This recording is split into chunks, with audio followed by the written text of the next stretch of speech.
Estar en Valencia en forma de indocumentado es una sensación que no se la deseo a nadie. Vives en una sombra constante con una angustia mental que te carcome todos los días. Nunca sabes qué es lo que va a suceder el día de mañana.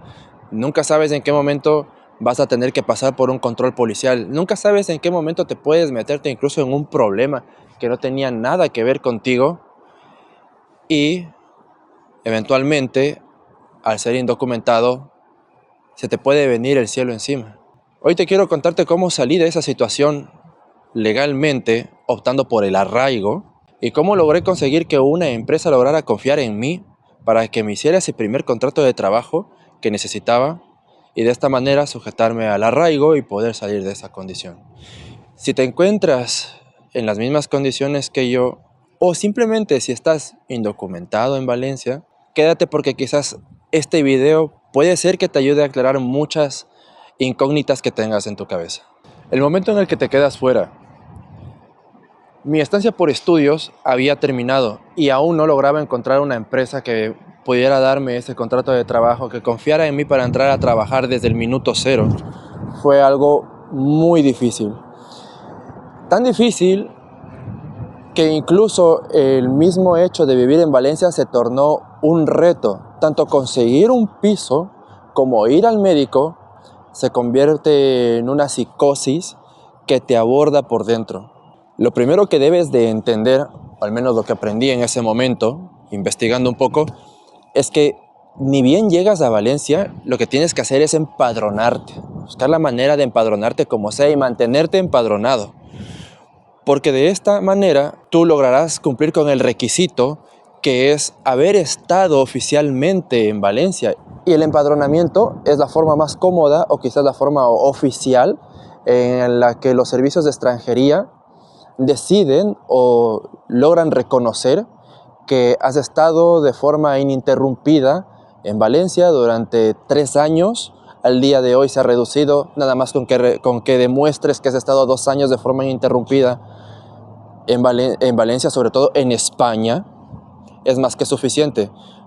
Pero, pero la forma más fácil y cómoda, como te lo repito, es el empadronamiento. Luego hay otras maneras de demostrar que has estado oficialmente en España, como los certificados médicos, las visitas al doctor, si has asistido a clases, si has pedido libros en la biblioteca y muchas otras formas más.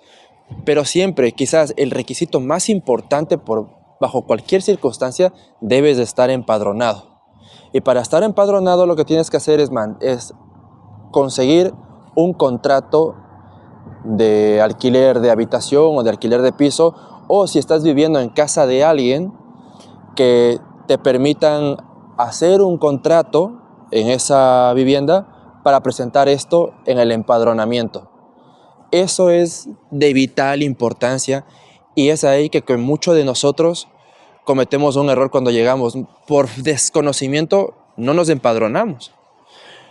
También debes de tomar en cuenta que el empadronamiento para extranjeros no residentes dura 2 años y al finalizar el segundo año se da de baja automáticamente, sin avisar. Ten mucho cuidado, si aún no has logrado encontrar un contrato de trabajo, ten mucho cuidado con esto porque terminados los 2 años se da de baja y luego tendrás que demostrar durante todo ese tiempo que no estuviste empadronado, de alguna manera tienes que demostrar que continuabas todavía en España. Así que ten mucho cuidado. Cuando el empadronamiento cae, tienes que volver a empadronarte como sea. El arraigo. Mira, el arraigo es el medio oficial el cual la mayoría de la gente opta para legalizarse oficialmente en España. Hay 3 formas de hacer este arraigo. Ya hay el arraigo social, el arraigo por formación y el arraigo laboral.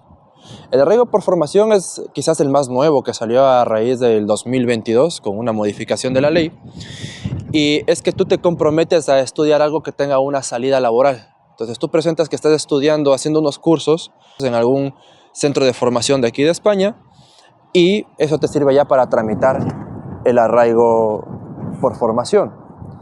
El arraigo laboral es un poco más complicado de hacer porque tienes que demostrar que has estado trabajando de forma irregular. ¿Y cómo demuestras eso? Muchos empleadores no se prestan para decir, sí, yo estuve contratando gente en negro para que trabajen irregularmente para mí, porque eso es un delito. Entonces es algo muy difícil de hacer. También puedes hacer algo que algunos chicos conocí que hicieron, que montaron una e-commerce. Alguno de ellos estuvo haciendo venta de productos latinos aquí en Valencia, pero eso es un tema que hay que desarrollarlo un poquito más, es un poquito más complejo porque tienes que cumplir ciertos requerimientos de ciertos ingresos, de que hayas por lo menos llegado a facturar 20,000 euros en un año o algo así. Esto es un tema que desarrollaremos en otro capítulo más adelante porque es muy específico y tiene sus formas y condiciones.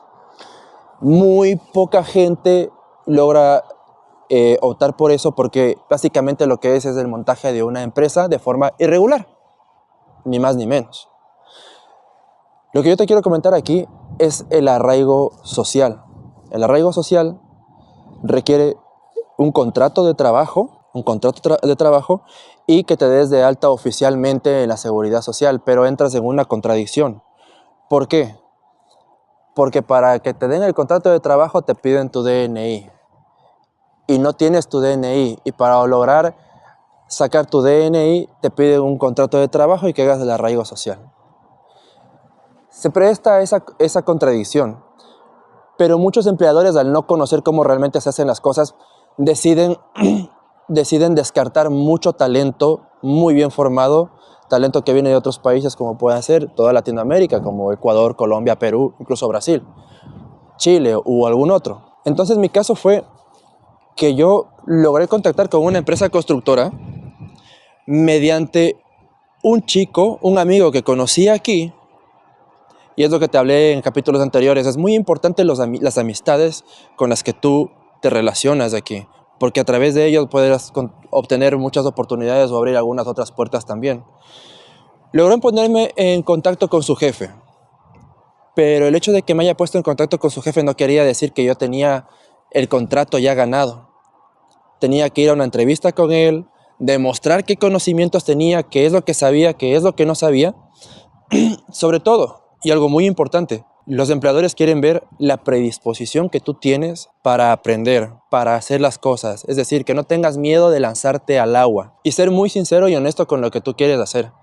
Porque ellos no le abren la puerta así nomás a todo el mundo. Entonces quieren saber cuál es tu compromiso. Yo en mi caso expuse la experiencia que tuve en Ecuador. Hablé abierta y honestamente sobre las asignaturas que estudié en la universidad. Mi empleador tenía muchas dudas, porque claramente la construcción en Ecuador es muy distinta a la construcción que se hace aquí en España.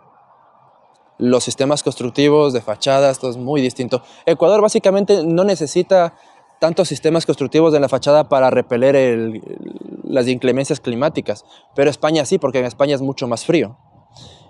Eso entre otras cosas. Luego me dio la oportunidad de entrar a trabajar, me dio el contrato, ingresé estos documentos para que comenzase a tramitar mi primera residencia y en adelante comencé a trabajar extraoficialmente. Lo digo así para que no parezca feo, pero en teoría tú no puedes trabajar hasta que no te salga tu tarjeta de residencia, pero yo ya había empezado, a mí realmente no me importaba mucho, estaba muy animado, quería aprender lo más que pudiera con mi jefe. Los jefes al inicio son bastante enojados, ¿sí? Porque realmente quieren que su trabajo salga bien. Pero frente a eso, yo estaba armado totalmente de paciencia, muy abierto a lo que mi jefe me decía y predispuesto a trabajar.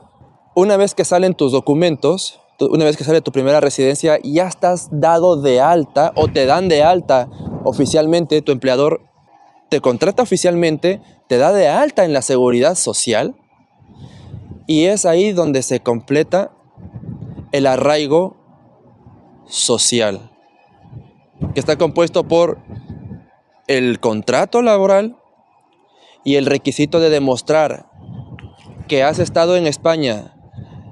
No importa si has estado indocumentado, pero si has estado empadronado en España durante 2 años ininterrumpidos son los requisitos que tú necesitas para hacer el arraigo social.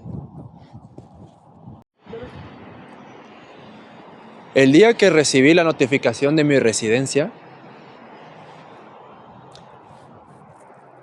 la sensación que tuve fue de volver a nacer. No tienes idea todo el peso que traía encima de tanto tiempo haber estado intentando conseguir una empresa, esquivando problemas. Cuando recibí la notificación favorable de mi permiso de residencia, me sentí más ligero, sentí que había perdido peso, sentí que había descargado una mochila de piedras que me tenía atado al suelo. Me sentí por fin, por primera vez, siendo que todo el tiempo estuve libre, por primera vez me sentí realmente libre. Es por eso que quiero pedirte que si te encuentras en la misma situación, no te desanimes, no pierdas el ánimo, no bajes los guantes, no bajes la guardia. Hazte asesorar por un buen abogado de extranjería. Exponle los documentos que tienes, cuál es tu situación, en qué situación estás, si estás viviendo en la casa de alguien, si estás empadronado o no. Mucho cuidado con el empadronamiento.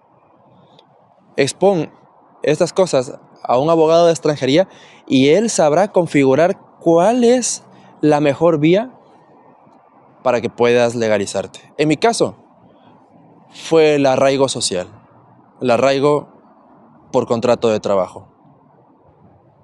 Si tienes más preguntas al respecto sobre esto, no dudes en dejármela en la caja de los comentarios, que yo las voy a leer y voy a estar muy feliz de contestar a cada una de ellas. Te mando un abrazo, un beso, sígueme y dame todos los likes que puedas.